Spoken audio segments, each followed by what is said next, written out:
মতাদর্শগতভাবে যে অবনতি ঘটেছে বামপন্থীদের, তা রীতিমতো লজ্জায় ফেলে আমাকে। কারণ লোকে তো আমার দিকে আঙুলটা তোলে, এই তুইও তো বামপন্থী রে। মানে হাসপাতালগুলোর মধ্যে কী ধরনের নরক, ইঞ্জিনিয়ারিং হোস্টেলগুলোর মধ্যে কী ধরনের নরক, সেগুলো আজকে তুমি আমি জানতে পারছি। এবং এই নরকের পেছনে এই ধরনের সংগঠনগুলোর, বামপন্থী সংগঠনগুলোরও রীতিমতো হাত। এরা হাসপাতালে আরজিকর কেন, যে কোনো মেডিকেল কলেজে ছাত্র হয়ে ঢুকলো, ওই যে 3-4 দিন বা 1 মাসের যে র্যাগিং পিরিয়ড থাকে, এই র্যাগিং পিরিয়ডের মধ্যে তাদের শিখিয়ে দেওয়া হয় যে তোরা হচ্ছিস সাধারণ মানুষের ঊর্ধ্বে থাকা ঈশ্বর, সাধারণ মানুষের সঙ্গে তোর থেকে তোদের অনেক তফাৎ, তোরা চাইলে সাধারণ মানুষকে তুড়ি মেরে যেরকম ইশারা করবি সাধারণ মানুষ সেভাবেই চলবে। সরকার তোদের চাকর, সাধারণ মানুষ তোদের চাকর, এই শিক্ষাটা তাদের দিয়ে দেওয়া হয় এবং সেই শিক্ষা থেকেই তারা বেড়ে ওঠে।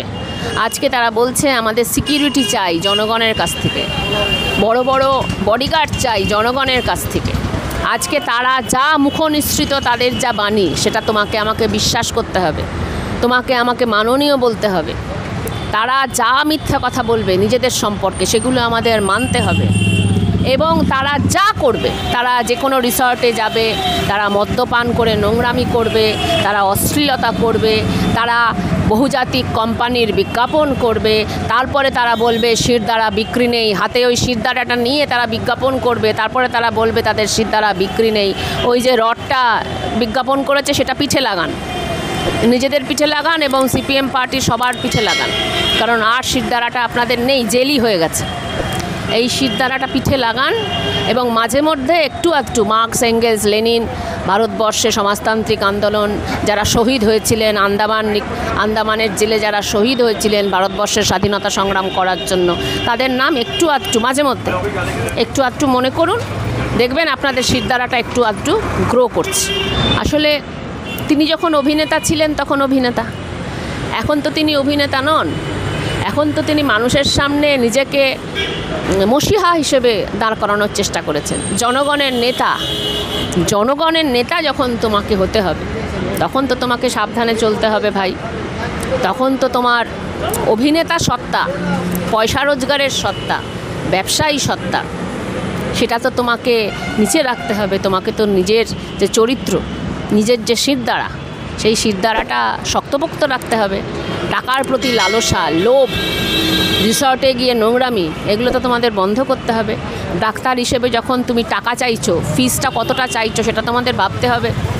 তোমরা হাসপাতালে কাজ করতে করতে বেসরকারি হাসপাতালে গিয়ে লাখ টাকা ইনকাম করে চলে আসছো, তখন তোমাদের ভাবতে হবে। এতদিন মানুষ কিছু বলেনি, মানুষ জানতো যে ঠিক আছে এখানে যারা রিক্সা টানে তারাও ব্যবসায়ী, তারাও পয়সা রোজগার করছে, তারাও মাঝে মধ্যে বলে 30 টাকার বদলে 50 টাকা চায়, ঠিক আছে, তোমরাও ব্যবসায়ী, তোমরাও ওখানে গিয়ে মানুষ খুন করে রোজগার করছো, ঠিক আছে। কিন্তু এখন তো তোমরা আবার সৎ হয়েছো, এখন তো তোমরা নেতা হয়েছো। নেতা যখন হয়েছো মানুষ তো তোমাদের ছেড়ে দেবে না।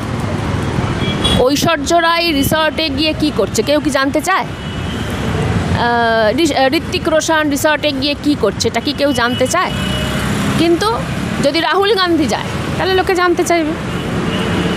এই যে মাধবী বুচ যখন আগে ছোটোখাটো আমলা ছিল, যখন চুরি করেছে, আমরা কি অত জানতে চেয়েছি? কিন্তু আজকে মাধবী বুচ যখন সেবির প্রধান এবং তার জন্য তোমার আমার ভবিষ্যৎ আজকে ধ্বংস হচ্ছে, তখন আমরা মাধবী বুচকে ধরবো। প্রধানমন্ত্রী নরেন্দ্র মোদী আরএসএসের জমানায় কতগুলো দাঙ্গাতে হাত পাকিয়েছে, এগুলো কি আমরা জানতে চেয়েছি? আজকে তিনি প্রধানমন্ত্রী, আমরা জানতে চাইছি। তাহলে তুমি যখন আরজিকর আন্দোলনের মধ্য দিয়ে বিরাট বড় বড় জনগণের পক্ষে কথা বলেছো, তোমরা বিরাট সৎ এরকম দাবি করেছো, তাহলে তো জনগণ এখন তোমাদের খোঁজ খবর নেবে, প্রতি মুহূর্তে তোমাদের খোঁজ খবর নেবে। তোমরা এখন অ্যাকাউন্টেবল, এটা মাথায় রাখতে হবে। নেতা হওয়া তো সহজ নয়। গোটা দেশে এই ধরনের ধর্ষণকাণ্ডের পর আমরা দেখতে পাচ্ছি কোন ক্রিকেটার কোথায় কি করছে, কোন জয় শাহ বিদেশে গিয়ে কি ধরনের ফুর্তি করে আসছে, সেই খবরও তো আমরা দেখতে পাচ্ছি। আমি তো বলছি সেটা হচ্ছে যে ডাক্তারদের সম্পর্কে যতটুকু যা সম্মান আমাদের ছিল, ক্রমশ সেটা চলে যাচ্ছে। এই ব্যাপারে ডাক্তার সংগঠনগুলোকে মানে ভাবতে হবে যে তাদের যে নৈতিক অধঃপতন ঘটেছিল, সেটা আমাদের চোখের আড়ালে ছিল, এখন কিন্তু চোখের সামনে চলে আসবে, কারণ তোমরা এখন মানুষের কাছে অ্যাকাউন্টেবল। আর কিন্তু ওই প্রাইভেট লাইফের ফুর্তি কিন্তু আর করা যাবে না। এখন তোমরা বিদেশে গিয়ে কি করছো, ওষুধ কোম্পানির টাকায় কি করছো, সব আমরা নজর রাখবো, মিডিয়াও নজর রাখবে। ফলত এখন মিডিয়ার থেকে তোমরা বাঁচতে পারবে না, আর তোমাদের ওই প্রাইভেট লাইফের ফুর্তি চলবে না।